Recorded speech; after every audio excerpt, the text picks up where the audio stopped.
Sebagaimana kita maklum bahwa Islam tidak larang kita berpolitik. Betul? Boleh tak tolong Ustaz jelaskan politik dalam Islam? Hadirin dan hadirat rahimakumullah. Manusia dicipta oleh Allah adalah sebagai khalifah Allah di atas muka bumi. Untuk memakmurkan dunia ini. Itu peranan manusia.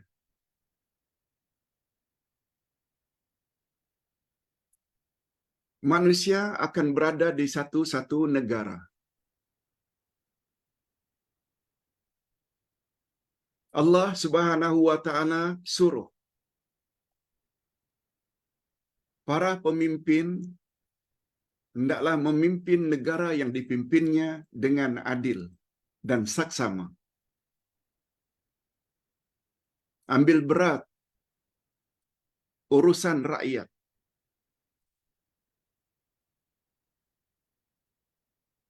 Ilmu politik adalah ilmu yang berkait rapat tentang mengurus negara. Nabi Muhammad pernah menjadi ketua negara Daulah Islamiyah. Macam mana akan mengurus kalau tidak ada ilmu tentang kenegaraan? Ilmu kenegaraan itulah namanya ilmu politik. Adapun Ustaz larang masuk perkara-perkara politik dalam grup, itu bab lain. Sebab grup itu grup untuk belajar agama. Ustaz larang kita masukkan dalam grup politik kepartian. Sebab orang ini cenderung pada parti ini, yang ini parti ini. Kalaulah dalam grup itu dibenarkan, akan senantiasa bertelaga. Apalagi grup kita buat untuk membuat pertanyaan tentang agama. Nah, kalau pertanyaan tadi, boleh tak Ustaz jelaskan tentang politik dalam Islam? InsyaAllah boleh.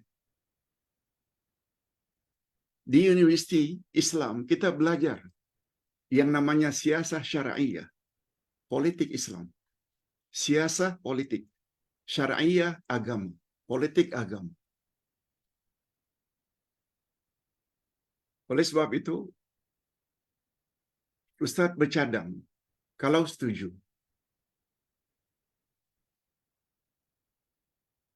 nota-nota yang akan datang, kita boleh jelaskan secara garis besar politik dalam Islam.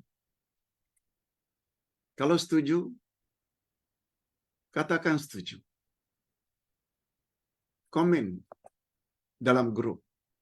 Ustaz akan buat kertas, mungkin cukup 3 kali. Nota pertama, nota kedua, nota ketiga. Atau paling kurang 2 nota.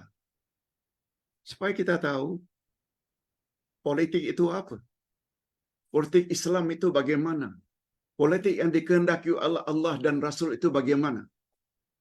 Ilmu tentang itu namanya siasah syar'iyah. Politik dalam Islam. Kalau setuju, Ustaz akan buat nota pada hari Ahad insya-Allah. Untuk maklumat. Sebab Islam tidak melarang berpolitik, malah menyuruh. Apalagi Allah Subhanahu wa taala suruh supaya kita ini melaksanakan hukum hakam Allah. Hukum hudud, hukum qisas, hukum ini, hukum minum arak, hukum ini, hukum ini. Macam mana mau dilaksanakan bila tidak ada negara? Bagaimana negara boleh diatur bila jahil tentang politik Islam? Politik yang direstui yang diredai oleh Allah Subhanahu wa taala. Baik. Pertanyaan yang kedua, Pak Ustaz.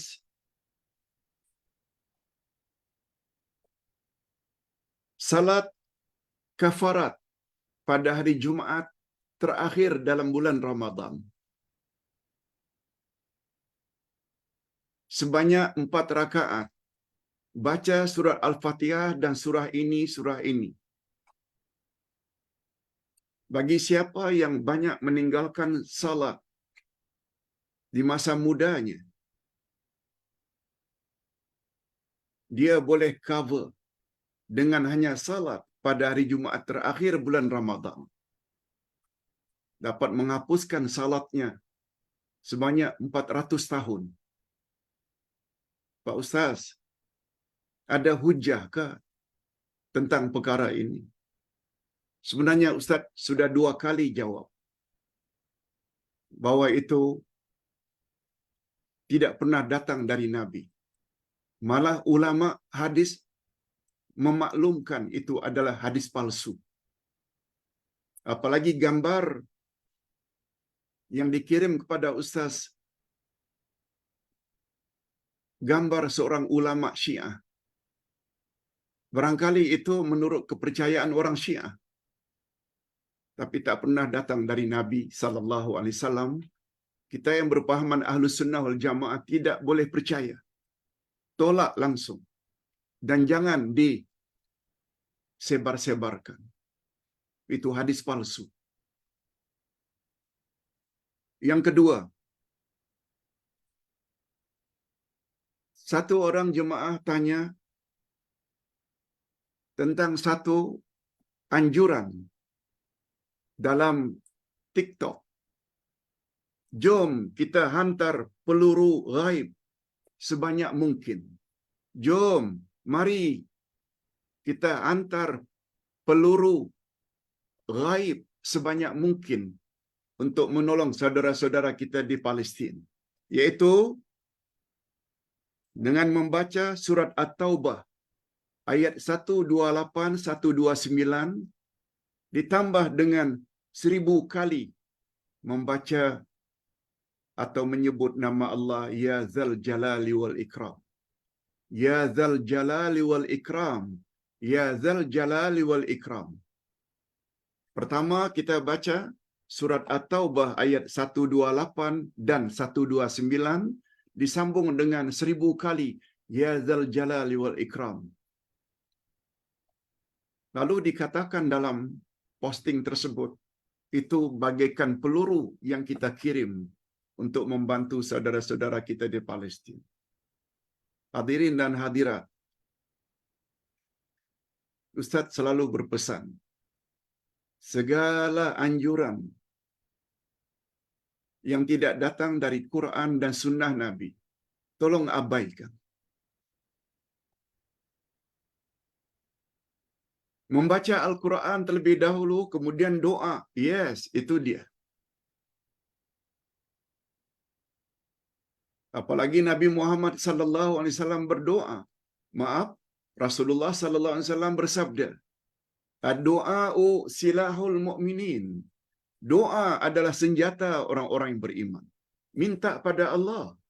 Berdoa, Ya Allah, tolonglah saudara-saudara kami di Palestin yang sedang dizalimi oleh Israel Sahyoniyah, yang dibantu oleh konco-konconya Amerika, Britania dan Faransa.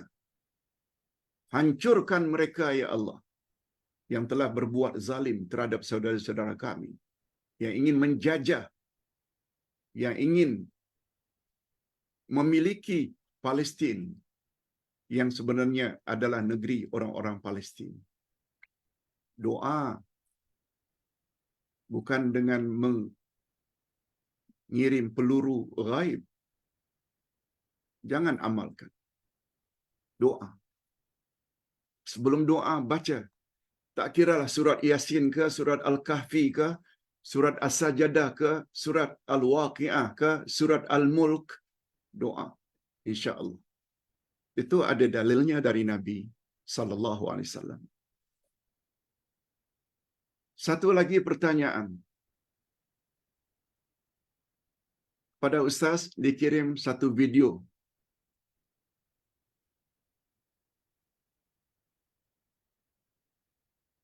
Video itu berkata, apabila kita ziarah kubur,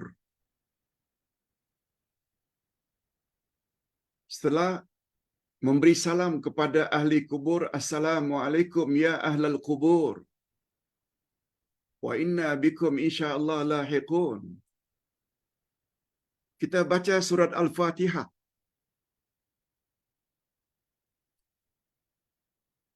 Dan kita hadiahkan kepada ahli kubur. Ustaz ulang sekali lagi. Kenyataan yang dibuat oleh Ustaz berkenaan yang beliau ambil daripada perkataan Habib Zain bin Smith. Kata Habib Zain bin Smith, bila kita ziarah kubur lalu memberi salam, Assalamualaikum ya ahlal kubur.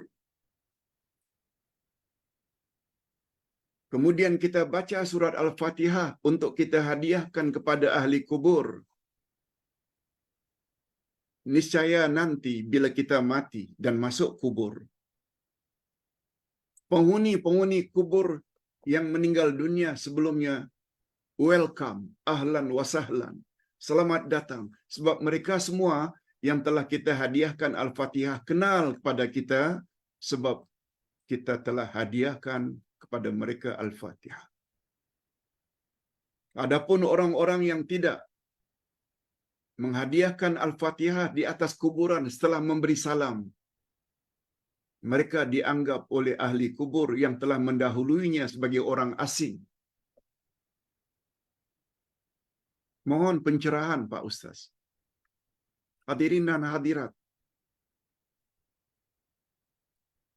Masalah orang-orang dalam kubur mengatakan ahlan wa sahlan, welcome di atas kedatangan kamu, sebab mereka kenal dengan orang yang baru meninggal dunia yang telah baca surat Al-Fatihah lalu dihadiahkan kepada mereka.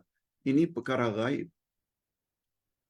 Perkara gaib tidak ada yang tahu kecuali Allah dan Rasul. Allah tahu perkara gaib yang dipanggil dengan gaib hakiki. Rasul juga tahu perkara gaib bila diberitahu oleh Allah melalui wahyu yang dipanggil dengan gaib idhafi. Mana-mana alim ulama bergelar kiai ke, habib ke, tak seorang pun yang tahu perkara gaib. Bila ada yang mendakwa dia tahu perkara gaib, dia sebenarnya telah berbuat syirik. Syirik itu yang namanya syirik sifat. Sebagaimana Allah mempunyai sifat mengetahui perkara gaib, oh, habib itu, kiai itu juga tahu. Itu maknanya syirik sifat. Allah tahu, dia juga tahu. Nabi Muhammad tahu, itu wajar. Sebab Allah berfirman pada ayat 3 dan 4 surat An-Najmi, "Wa ma yantiqu 'anil hawa in huwa illa wahyun yuha." Nabi Muhammad tidak bercakap berdasarkan hawa nafsu. Semua ucapan Nabi adalah wahyu. Ustaz kira cukup sampai di sini dulu. Mudah-mudahan ada manfaatnya. InsyaAllah kita jumpa nanti petang jam 5:30 petang dengan pelajaran akidah. InsyaAllah. Kita akhiri dengan doa. Alhamdulillahirabbil alamin. Wassalatu wassalamu ala asyrafil anbiya'i wal mursalin wa ala alihi wa sahbihi ajma'in. Rabbana zidna ilman nafi'a wa rizqan thayyiba wa amalan mutaqabbala.